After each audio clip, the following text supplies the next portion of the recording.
It was a quiet evening, and the sky had begun to fade into a deep shade of blue as Sarah Johnson drove home from work. The city lights flickered in the distance, and the hum of her car engine was the only sound accompanying her on the near-empty suburban road. Sarah, a successful attorney in her early 30s, had spent the day in court, handling a particularly exhausting case. Now, all she wanted was to get home, change into something comfortable, and enjoy a quiet dinner with her husband. As she cruised down the road, she noticed a pair of headlights in her rearview mirror. At first, she paid little attention. After all, it was just another vehicle on the road. But as the seconds passed, the lights became more persistent. The unmistakable flash of red and blue police lights suddenly illuminated the night. Confused, Sarah furrowed her brows. She instinctively glanced at her speedometer. 35 miles per hour in a 40 miles per hour zone. She wasn't speeding. She hadn't run a red light. She hadn't broken any traffic laws. So why was she being pulled over? Her heart pounded as she signaled and slowly brought her car to a stop on the side of the road. She took a deep breath, reminding herself that she had done nothing wrong. Still, there was an unsettling feeling gnawing at her. She had handled enough legal cases to know that some police stops weren't always about enforcing the law. She rolled down her window and waited as two officers stepped out of their patrol car. One was a tall, burly man with sharp features, Officer Daniels. The other, a younger, more arrogant-looking officer, Officer Blake. Their uniforms were crisp, their expressions unreadable, but there was something in their posture that immediately put Sarah on edge. Officer Daniels approached first. "License and registration," he said, his voice flat and authoritative. Sarah gave a polite nod, reaching for her purse. "Of course, officer," she said, keeping her voice even. As she handed over the documents, she asked, "Can you tell me why I was pulled over?" Officer Blake smirked, exchanging a glance with his partner before responding, "Routine check." Sarah frowned. A routine check. At night, in an area where she was the only car on the road? "I see," she said carefully. "Did I commit a traffic violation?" Daniels didn't answer right away. Instead, he glanced at her license, flipping it over in his hand as though inspecting it for something suspicious. "Where are you headed?" Sarah resisted the urge to sigh. "Home." "Where's home?" Blake pressed. She exhaled sharply through her nose. This was not how standard traffic stops worked. She knew that much from her years as a lawyer. Police officers were required to provide a reason for pulling someone over, and she wasn't legally required to answer personal questions unrelated to the stop. "With all due respect, officers," she said calmly, "I'd just like to know why I've been stopped." Blake's smirk faltered slightly, and Daniels squared his shoulders. The silence stretched uncomfortably between them before Daniels finally spoke. "Step out of the vehicle." Sarah's stomach dropped. "Excuse me?" "I said step out of the car," Daniels repeated, his tone sharper this time. Sarah tightened her grip on the steering wheel. "I don't understand. Am I being detained?" Blake chuckled, shaking his head. "Lady, you're making this harder than it needs to be. Just step out, and we'll be done here in no time." She could feel her pulse quicken, but she refused to let them see her fear. She knew her rights. She was a lawyer, after all. They had not given her a reason for the stop, and they certainly had no justification for forcing her out of the vehicle. "I'm sorry, but unless you tell me what crime I'm suspected of committing, I won't be stepping out," she said firmly. Daniel's jaw clenched, and Blake's amusement turned into irritation. They weren't expecting pushback. "I'm warning you," Daniels said, placing a hand on his belt, where his holster rested. "Step out of the car now, or we'll have to take further action." That was the moment Sarah's fear turned to anger. This wasn't about a traffic violation. This was an abuse of power. Slowly, she reached for her phone and unlocked it, dialing a number she knew by heart. The call rang twice before a familiar voice answered. "Sarah," she exhaled in relief. "James, I need you to listen carefully. I've been pulled over, and they're refusing to tell me why." On the other end, Detective James Carter, her husband, immediately stiffened. "Where are you?" His voice was sharp, controlled, but she could hear the anger simmering beneath it. She gave him the location, speaking just loud enough that the officers could hear her. "They're telling me to step out of the vehicle without cause." There was a brief pause. Then, in a voice so cold it sent shivers down her spine, James said, "Put me on speaker." Sarah complied, her hands steady despite the tension thickening in the air. "This is Detective James Carter with the city's Internal Affairs Division." James' voice rang through the speaker. "Officers, state your names and badge numbers immediately." Daniels and Blake froze. The arrogance, the hostility, it all vanished in an instant. Blake took a cautious step back, while Daniel's mouth opened and closed as if trying to formulate an excuse. James continued, his tone like ice. "You will return my wife's license and registration this instant, and you will provide a full explanation as to why you pulled her over." Blake was the first to recover, his voice weaker than before. Detective, we were just conducting a row. You don't conduct routine checks by forcefully demanding a civilian exit their vehicle without just cause," James interrupted. "This is a gross violation of protocol, and you both know it." Daniels, his face now slightly pale, quickly handed Sarah's documents back. "No harm intended, sir. Just doing our jobs." James let out a humorless chuckle. "We'll see how Internal Affairs feels about that. Sarah, I'm on my way. Don't move." The officers visibly tensed at those words. They had made a terrible mistake. Sarah finally allowed herself to relax, gripping her phone tightly as she watched the two men shift uncomfortably. Justice was coming, and this time it wouldn't be in their favor. The tension in the air was thick enough to cut with a knife. Sarah sat still in her car, gripping the steering wheel, her phone still on speaker. The two officers, Daniels and Blake, exchanged uneasy glances, clearly realizing they had backed themselves into a corner. "Listen, ma'am, let's not make this a bigger deal than it needs to be," Daniels said, his voice forced into a calm tone. Sarah arched an eyebrow. "Bigger deal? You demanded I step out of my car for no reason. You refused to answer my questions. And now my husband, a detective with Internal Affairs, is on his way. I'd say this is already a big deal." Blake cleared his throat. His confidence was slipping, but he still attempted to salvage what little control he had left. "We're just trying to do our jobs." Sarah let out a humorless laugh. "Your job isn't harassing innocent citizens." A long silence followed. The flashing red and blue lights reflected off Sarah's rearview mirror, illuminating her determined expression. She refused to let these men intimidate her. Then, the low roar of an approaching engine made both officers stiffen. Sarah didn't have to turn around to know who it was. James had arrived.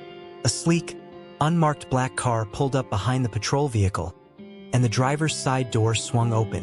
Detective James Carter stepped out, his broad-shouldered frame radiating authority. Dressed in a sharp suit, his badge clipped to his belt, he walked with a controlled fury that made both officers visibly nervous. "Good evening, officers," James said coolly as he approached. His dark brown eyes locked onto Daniels first, then Blake, scrutinizing them like a predator sizing up its prey. "Would either of you like to explain what just happened here?" Daniels cleared his throat, forcing an awkward smile. "Detective Carter, sir. There's been a bit of a misunderstanding." James nodded, his expression unreadable. "Oh, a misunderstanding?" He folded his arms, his jaw tightening. "Then let's go over the facts, shall we?" Neither officer spoke. James took a slow step forward. "You pulled my wife over. You failed to provide a reason. You demanded she step out of the car without probable cause. And when she asked why, you dodged the question. Do I have that right?" Daniels swallowed hard. "Sir, we were just conducting a standard patrol.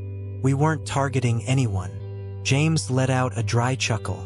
"A standard patrol?" He took another step forward, forcing the men to stand even straighter. "Tell me something, Officer Daniels. Would you have done the same thing if my wife was a middle-aged white man driving a BMW?" Daniels' face turned red. "Sir, save it." James' voice was sharp as a blade.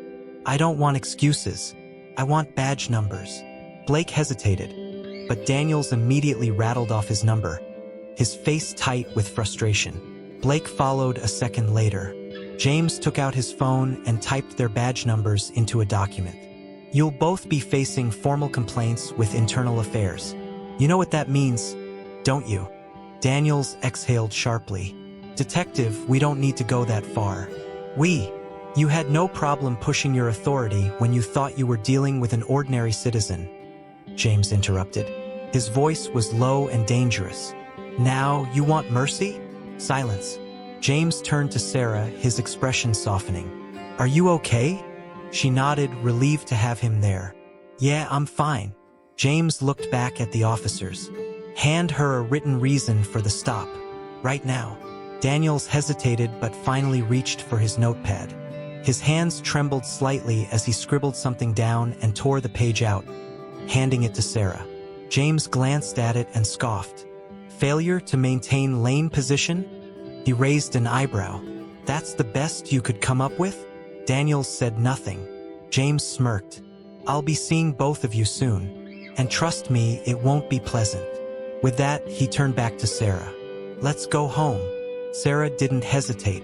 She started her car, relief washing over her. As she pulled back onto the road, she caught a glimpse of the two officers still standing there, looking like men who had just been served their worst nightmare. But this wasn't over yet, because come Monday morning, James would make sure they paid the price. Officer Travis Reynolds adjusted his belt as he stood outside his patrol car, arms crossed, looking down at the woman he had just pulled over. His partner, Officer Greg Thompson, leaned against the hood of their squad car, smirking slightly. Ma'am, you need to cooperate, Reynolds said, his voice carrying an air of forced authority. You're acting suspiciously, and we need to check your vehicle for any what? The woman, Danielle Carter, interrupted, her voice sharp and unwavering. You pulled me over for no reason. Now you're fishing for an excuse to escalate this. Officer Thompson scoffed, shaking his head. Listen, lady, just step out of the car, and this will be a lot easier for you. Danielle's hands gripped the steering wheel tightly, her pulse racing. She knew exactly what was happening. She had seen it on the news too many times. A routine traffic stop that suddenly turned into something much worse. But she refused to let fear consume her. Instead, she remained calm. Fine, she said, slowly opening her door and stepping out. The moment she was fully out of the car, Officer Reynolds grabbed her wrist, twisting it slightly, as if preparing to restrain her. Excuse me, Danielle snapped, yanking her arm away. What are you doing? Before the officers could respond, a sleek black SUV pulled up behind them. The tires screeched slightly as it came to a stop, and the door swung open almost immediately. A tall man in a dark suit stepped out. His face was set in stone, his movements deliberate. The badge clipped to his belt gleamed under the streetlights. Officer Reynolds frowned.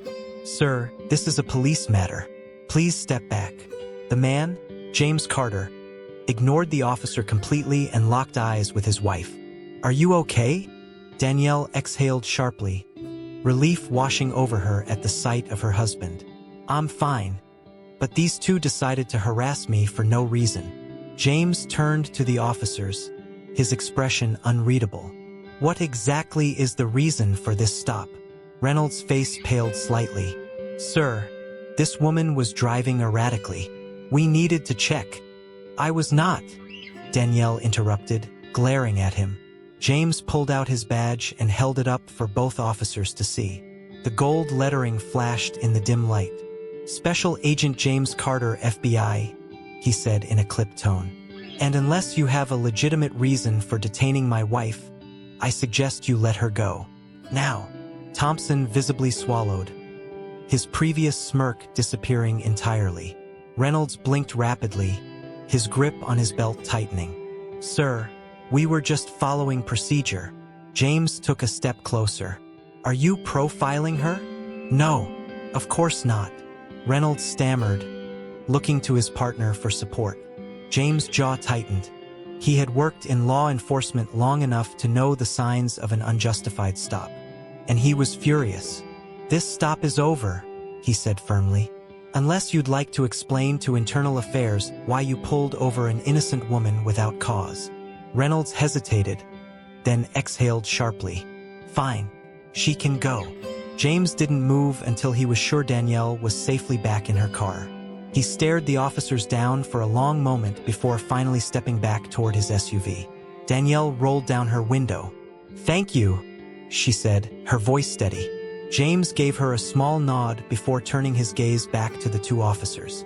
"I suggest you reconsider how you conduct yourselves in the future, because next time you might not be so lucky." The officers stood frozen as James climbed back into his SUV. The vehicle pulled away, leaving them standing in stunned silence. For the first time that night, they felt what it was like to be truly powerless. As James Carter's SUV disappeared into the night, Officers Reynolds and Thompson remained frozen, their minds struggling to process what had just happened. The weight of the moment pressed heavily on them. Was he actually? Thompson stammered, his confidence from earlier now completely shattered. Reynolds wiped his forehead, his hands trembling slightly. He had dealt with tough situations before, but never had he been called out so directly by a federal agent, an FBI agent no less. He knew they had crossed a line, but until now it had never come back to bite them so quickly. Thompson's radio crackled. "Dispatch to Unit 47. Return to the station immediately." The officers exchanged nervous glances. They knew, with heavy hearts, they got back into their patrol car and drove toward the precinct in silence. When they arrived, their captain was already waiting for them in the briefing room, arms crossed and face tight with barely restrained anger. Next to him stood none other than Special Agent James Carter himself, his FBI credentials laid out on the table. "Sit down," the captain barked, his voice leaving no room for argument. Reynolds and Thompson obeyed, their stomachs nodding. James didn't waste time. "Do you have any idea how bad this looks? You stopped my wife without cause, and then you attempted to escalate the situation. Tell me, was it because she was black?"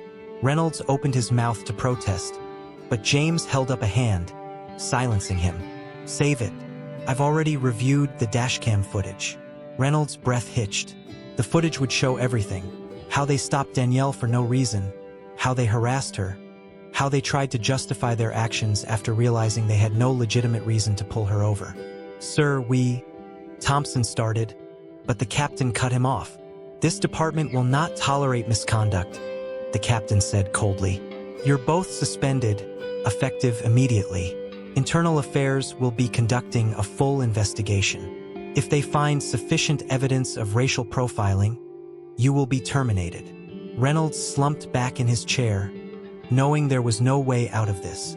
James stepped closer, lowering his voice but making sure every word hit hard. "You thought you were untouchable, that you could intimidate whoever you wanted without consequences. But not this time. Not her." With that, James turned and walked out of the room, his message delivered. The next day, news of the incident broke. A leaked copy of the dashcam footage went viral on social media, sparking outrage. The story was everywhere, on TV, in newspapers, and across the internet. FBI agent confronts corrupt cops after they harass his wife. Officers suspended after racial profiling incident. Public pressure mounted, and within a week, the department announced the officers' firing. Danielle, meanwhile, took the moment to speak out. In an emotional interview, she told her story, how a routine drive home turned into a terrifying encounter. How, without her husband's intervention, she might have become yet another statistic. "I was lucky," she said, "but so many others aren't. This has to stop." Her words resonated. Community leaders demanded further police reform, and protests against racial profiling gained momentum. Change was happening. As James and Danielle sat together in their home, watching the news unfold, she turned to him and smiled softly. "You didn't have to step in like that," she said, "but I'm so glad you did." James took her hand in his, squeezing gently.